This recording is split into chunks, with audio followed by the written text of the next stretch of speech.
Hi hello MK foods. இன்னைக்கு நாங்கள் try பண்ண பிரெட் அல்வா எப்படி இருக்குன்றத நீங்களும் ட்ரை பண்ணி டேஸ்ட் பண்ணி பாருங்கள்.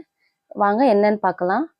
ஃபஸ்ட்டு ஒரு பிரெட் பாக்கெட் எடுத்துட்டு கார்னர் ஃபுல்லாக வெட்டிட்டு ஃபோர் பீஸாக வெட்டி எடுத்து வச்சுக்கோங்க. செகண்ட் ஒன் 1/2 லிட்டர் பால், 1/2 லிட்டர் கோல்டு வினர், நம்ம செய்கிறதுக்கு தேவையான முந்திரி பருப்பு எந்த அளவுக்கு வேணுமோ அந்த அளவுக்கு எடுத்துக்கோங்க.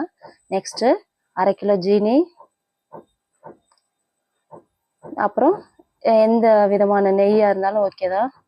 இதுதான் நம்ம செய்ய போகிறதுக்கு தேவையான இன்க்ரீடியன்ட்ஸ். வாங்க போகலாம். ஃபஸ்ட்டு ஸ்டவ் பற்ற வச்சுக்கோங்க.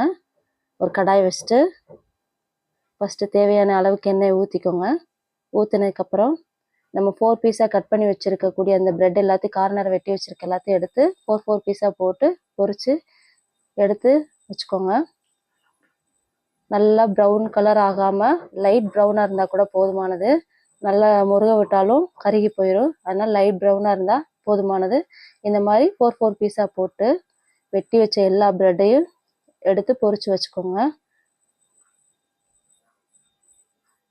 இந்த லைட் ப்ரௌனாக இருந்தாலுமே போதுமானது.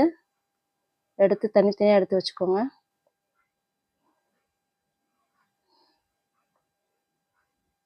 அடுப்பை சிம்மில் வச்சுட்டு நீங்கள் பண்ணினாலும் ரொம்ப நல்லது தான். எண்ணெய் நல்லா வடிகட்டிடணும், இல்லைன்னா எண்ணெய் இருந்துகிட்டே இருக்கும். லைட்டாக மொறுமொறுன்னு இருக்க அளவுக்கு இருந்தாலே போதுமானது. இப்போ பொரிச்சு எடுத்து வச்சாச்சு அந்த ப்ரெட்டை எல்லாத்தையுமே. அடுத்து ஒரு கடாய் வச்சுட்டு அந்த 1/2 லிட்டர் பாலை ஊற்றிட்டு 1 கப் அல்லது 1 டம்ளர் தண்ணி நம்ம தேவையான அளவு ஊற்றிக்கோங்க. ஊற்றிட்டு நல்லா ஒரு கொதி வர்ற அளவுக்கு வச்சுருங்க. அடுப்பை கொஞ்சம் ஃபுல்லாகவே வச்சுட்டு நம்ம பொரிச்சு எடுத்து வச்ச ப்ரெட்டை கொஞ்சம் கொஞ்சமாக எடுத்து அதில் சேர்த்து லைட்டாக டிப் பண்ணிவிட்டு நல்லா நீங்கள் கிண்டி விட்டுறலாம். இனிமேல் கிண்டி விட்டுட்டு லைட்டாக கிண்டி விட்டுட்டு அந்த பால்லையே நல்லா வேக வைக்கிற அளவுக்கு அடுப்பை வச்சுக்கோங்க.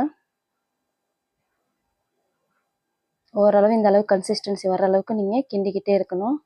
கிண்டிக்கிட்டே வந்தீங்கன்னா இந்த கன்சிஸ்டன்சி வந்துடும். வந்ததுக்கப்புறம் நம்ம எடுத்து வச்சுருக்க அந்த ஜீனி எடுத்து இதோட ஆட் பண்ணிக்கோங்க. ஆட் பண்ணிவிட்டு மறுபடியும் கிண்டணும். கிண்டிட்டு நம்ம செஞ்சுருக்கக்கூடியது லைட்டாக மெல்ட் ஆகும்.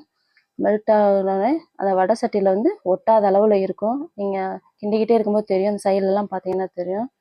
ஒட்டாமல் வந்துருச்சு அப்படின்னா ஓரளவு ரெடி ஆயிடுச்சு அர்த்தம்.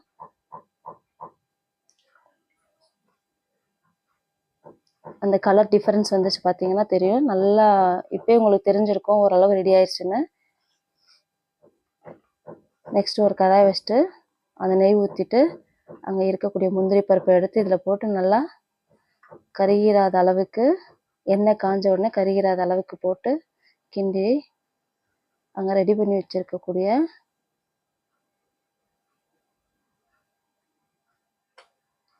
கருகிடக்கூடாது, லைட் ப்ரௌனாக வந்தால் போதும். எடுத்து அதில் ஊற்றி கிண்டி சர்வ் பண்ணிடுங்க. டேஸ்ட் அல்டிமேட்டாக இருக்கும். இது எப்படி இருக்குது நீங்களும் செஞ்சு பார்த்துட்டு எனக்கு கமெண்ட்ஸ் பண்ணுங்கள். தேங்க்யூ. லைக் பண்ணுங்கள், சப்ஸ்கிரைப் பண்ணுங்கள்.